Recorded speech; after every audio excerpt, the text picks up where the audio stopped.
So you think you know fragrance? Think again. These 10 mind-decanting facts will change the way you buy, store, and wear your fragrances forever. From a billion-dollar perfume mistake to the shocking truth about what's really in your bottle. Stick around because number 7 will decant your mind.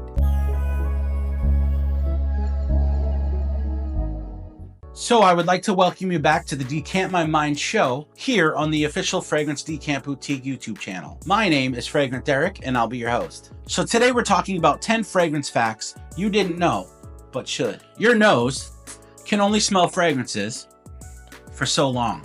So there's actually a scientific reason for this, and it's actually known as either nose blindness or olfactory fatigue. So everybody's nose will eventually tune out familiar scents, okay?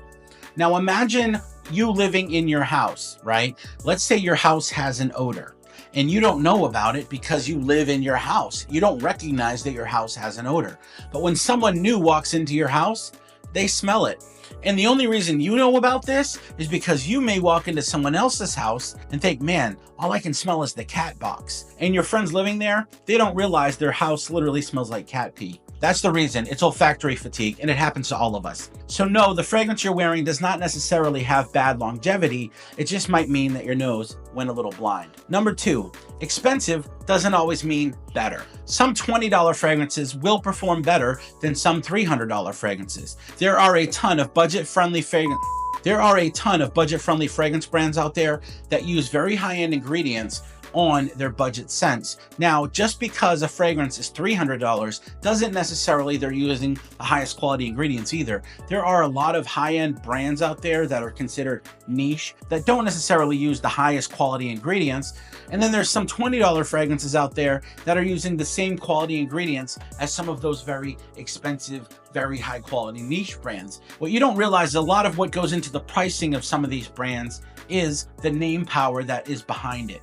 Meaning, if you buy a pair of Nikes at the store, sometimes you're gonna pay 200 bucks. But if you buy a pair of Skechers that are also using high quality materials, sometimes, it might be a third the price. And that doesn't mean it's a bad quality product. It also doesn't mean it's a better product. It simply means the name behind the brand is kind of important. Number 3, perfume ingredients can come from unexpected places. Have you ever heard of ambergris? It's a very popular ingredient that's in many fragrances, including this one right here. But come here, let me tell you a secret.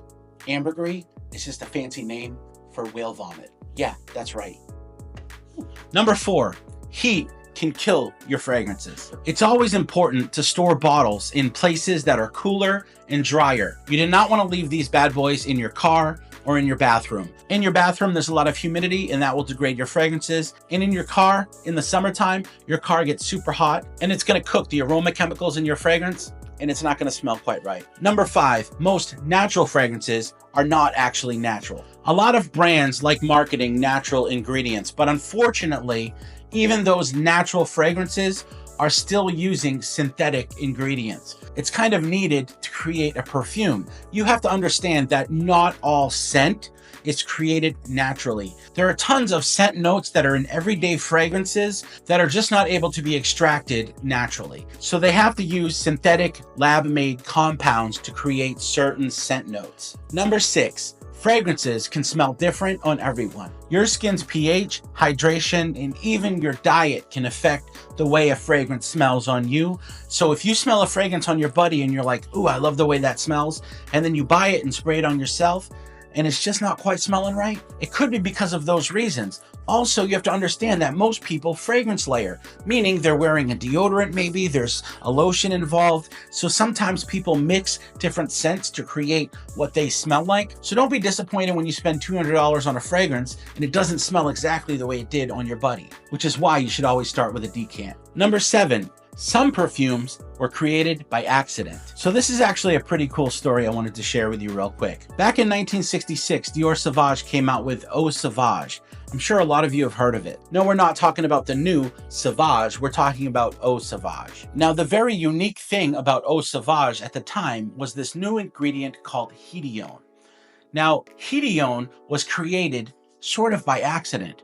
There was this man who was a perfumer and he had a son.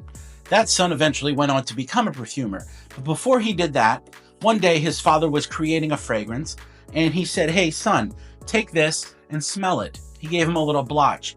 And the boy smelled it and he said, I don't smell anything. And he said, I'll tell you what, take that in bed tonight, put it next to your pillow, and when you wake up in the morning, let me know what you smell.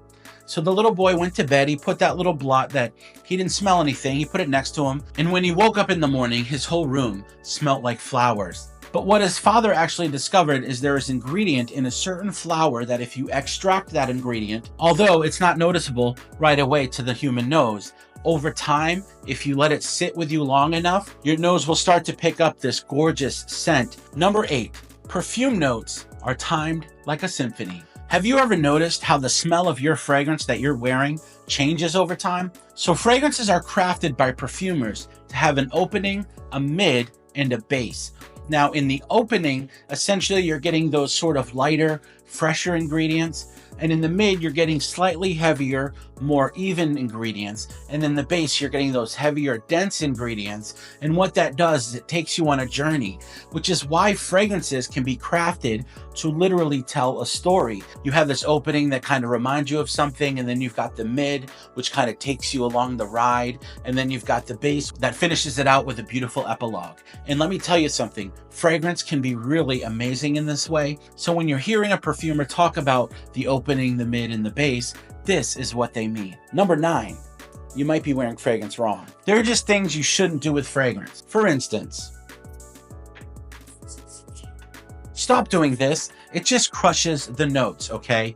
When you do this, essentially what you're doing is all of those molecules that are essentially aerating into the air, because that's what fragrance does essentially, is it evaporates.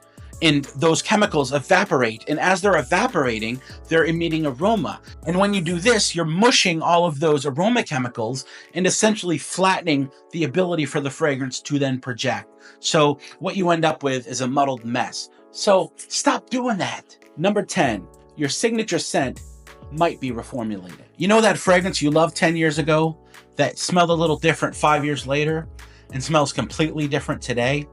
Well, there's a reason. Fragrance brands will reformulate their fragrances. Now, a lot of people assume, oh, it's to cheapen the quality of the fragrance.